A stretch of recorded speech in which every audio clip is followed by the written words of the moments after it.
Okay, hey guys. I am in the store. I'm just in regular Walmart. And I was like, I need to make a video. I've been trying to make a video all weekend, guys. I swear to God. Since like Thursday going into the weekend. And it just, I don't know what is wrong with me.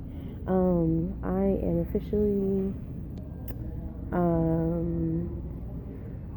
um, officially going into my third week. So I need to count it. But I know I'm definitely 2 weeks and a little bit more post-op. Today when I got on the scale, I was actually super excited because it was like it said two, okay, I hate this though because I don't have level floors in my house, but it was like it said 269 and then it was like 265 and it said it 3 times though, and I was like, but I don't know if that's right.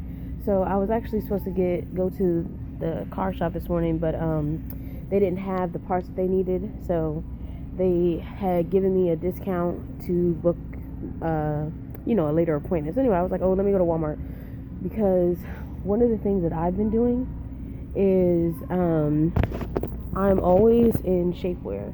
So always in shapewear. And you can get it anywhere. You can get expensive shapewear or you can get non-expensive shapewear. I feel like it's really important though because as you lose weight, everybody knows that there's a crap ton of loose skin to worry about, and the more compression garments you wear, the better you'll fare. And of course, lifting weights always helps too.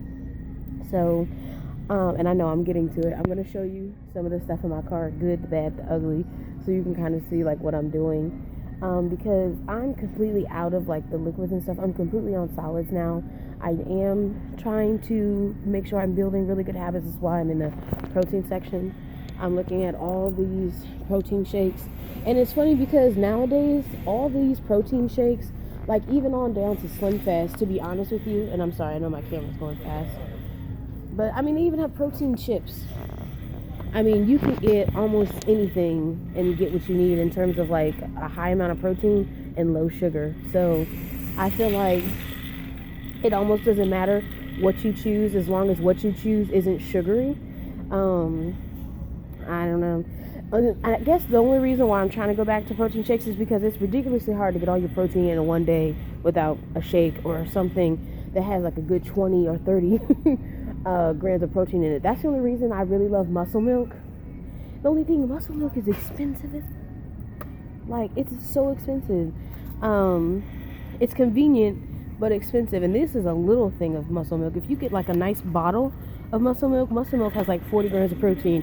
It's like, oh, I'm like halfway done and I'm only eating breakfast.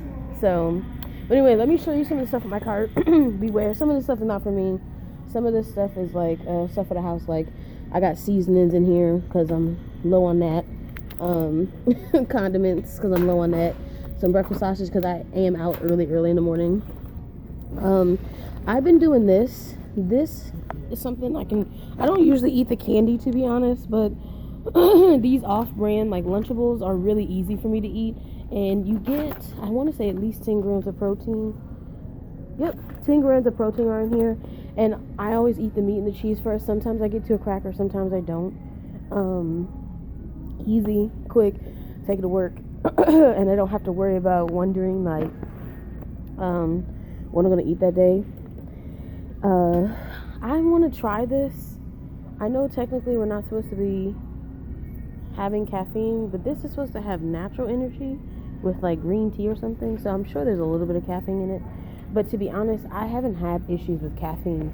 I know a lot of people, I got a lot of different questions, and I need to do a question, like a Q&A video, sorry.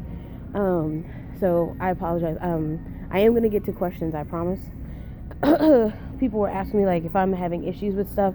A lot of people just been asking me like, how are you doing, and like I guess like what are you having issues with, and then like talk about that. So but to be honest, I haven't been having issues with drinking stuff like with caffeine.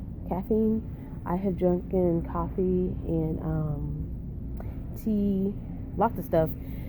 Caffeine is no problem, don't have any issues. So oh guys, I finally got this. Now I don't know what the recommendation is for these B vitamins.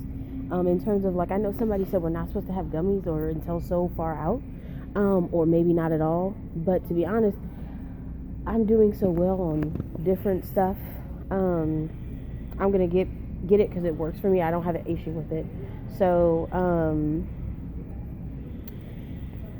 yeah, I don't have an issue with it. So, but anyway, sorry guys, somebody was like looking at me real weird in the aisle, like, what are you doing?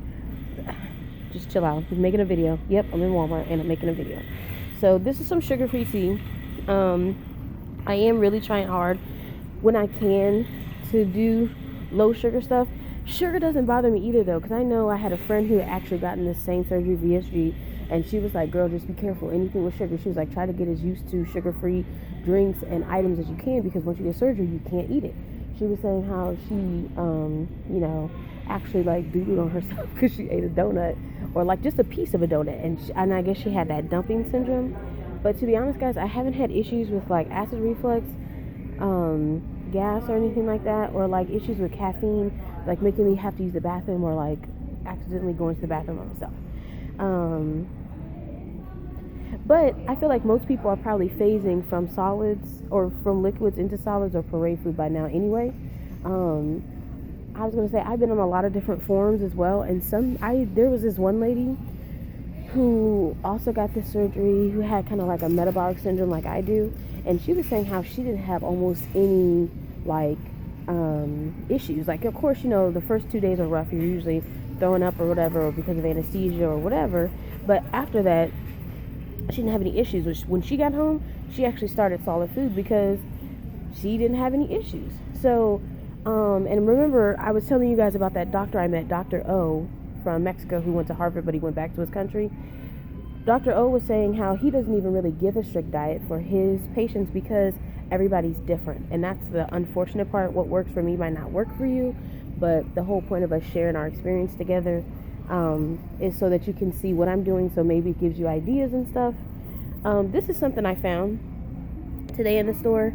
I know it's really hard to get enough water in because you sip a little bit and you're good. You know what I mean? If you eat 2 spoons or 3 spoons of anything too, you're pretty good. The only thing I feel like that makes you more cognizant is because you got to get all your protein in for the day. You got to get all your liquids in for the day. And it's like, oh, I need to go back to the kitchen, or go back to the whatever my snack drawer is to get a protein snack. So, but this is like a rehydration drink. It's organic, but I don't actually care about that. I don't really. Organic stuff is like really, really tricky. Some stuff is true, some stuff isn't. But I thought this was interesting. It's only $1, so I got it to try it, because that's a big problem with people, for people who are post-op from the surgery, is being hydrated enough. So any type of rehydration water, and I'm not talking about like Gatorade, because a lot of those sports drinks have a lot of sodium if you don't get the sugar-free options. But that's a rehydration drink. Sorry. Oh, you're fine, dear. But I thought this was an interesting thing to try because it's a rehydration drink. So if you see it, you might want to try it too. It's good. I drank some, and then of course this is a new bottle. It tasted really good. It said it's naturally sweet. It has like 10 calories a bottle, and it's 1 gram of sugar, or less than a gram of sugar. So yeah. So let me show you. I know I was talking about shapewear, and I'm sorry guys, you guys know. Yes, that's an aisle. I'm in the aisle, guys, so bear with me.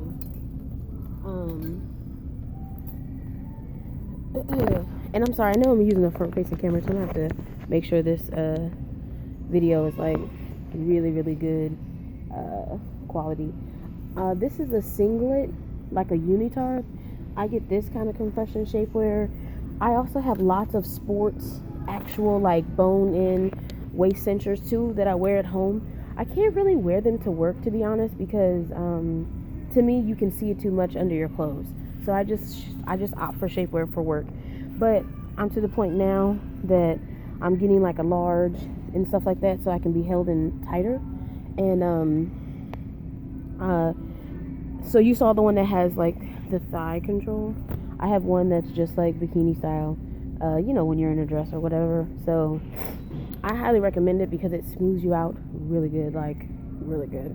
So and it like I always go one size down, because when you're in just fabric and it has no boning or there's no latch hooks or anything, it is holding you in, but you're only going to get an inch or two. So if you go a size smaller, you're going to get a much better hold and a much smoother finish if you can stand the compression.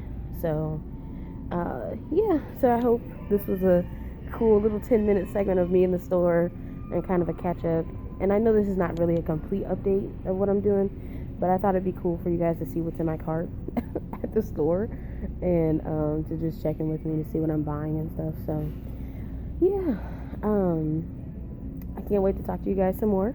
You guys got to send me more questions, and I know you did send me some questions, but I got to do a Q&A video when I get home. But I wanted to do an update so you guys know I'm alive. I'm still losing weight, so I have to do a video about that, because I feel like I started getting like depressed and like questioning, like, am I doing everything I can do? Because I feel like it goes up and down. You know what I mean? Sometimes, oh sorry guys, my battery's dying. You can go up and down to like what you're seeing on the scale, and it's like some days you feel like you're losing, other days it's not. It's like, what's going on?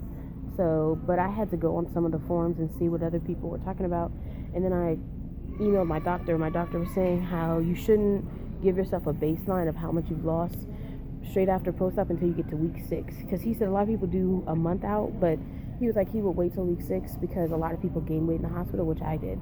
I gained like 10 to 15 pounds of water weight, and it took a week to lose that. So I know when I got home, I kind of almost didn't count week 1 because I had so much fluid retention from the IV.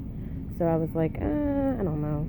And I kind of started like my, I started my week kind of like after my down week, because that whole week I was losing water weight. But it was funny, my nutritionist was like, well, I would count that, because I would say you lost 18 or 20 pounds by now, because technically when you got home you were this weight, so technically you lost a lot. And I was like, oh my god, don't do that. I'm talking about like from where I knew I was when I got weighed right before I went to the operating table. That's the weight I'm going from. But I did, a lot of people gain weight, so I'm gonna make a video about that, long story short, because I went on a forum and I was like looking at stuff. So but anyway guys, I'm gonna end this video. Too many people keep looking at me, but I hope you guys are good, and again, send me questions. So don't forget to rate, comment, and subscribe. Bye.